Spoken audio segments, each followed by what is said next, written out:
So I'm pretty sure I just figured out pretty vital information about Pluto being in Capricorn and Aquarius. Pluto is related to the contracts we sign that bring us some sort of profit. Now, whether that profit is good or bad is a very subjective thing, although it does ask us to find pleasure no matter the profit. It's a little tricky in some situations because sometimes what we gain brings strain, so on and so forth. But I was sitting here asking myself, why do we need war? Or do we need it? So then I broke it down objectively. We need war because we need battle. Why do we need battle? Because battle enforces the hierarchies. Well, what does Saturn and Capricorn represent? Literally the hierarchies that we are not able to escape from because they've been generationally built and will take generations to change. Generational hierarchy enforced by battle.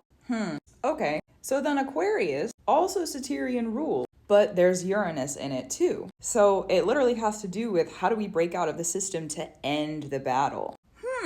Okay. Pluto is about the riches and the contracts we sign that bring through profit. Again, a reminder, okay? So Pluto being in Capricorn for the previous 16 years, that was us going through battles to enforce hierarchies and or being met by battles that maybe we didn't want to be that enforced our position in the hierarchy. This is why we saw so many people building their own businesses, building their own structures, their own hierarchies, so that they didn't have to compete inside of the already existing hierarchical structures in the world. It's a much faster way to build your own system and get to the top than it is to go through another system to get to the top. All right, Pluto and Capricorn. We're returning to Pluto and Capricorn. Starting on September 2nd, that's when the retrograde enters it. Pluto goes direct in Capricorn on October 12th, and then Pluto will enter Aquarius November 19th, just for reference points. So then Pluto being in Aquarius, those are the contracts we sign that we gain something from entering and exiting battles.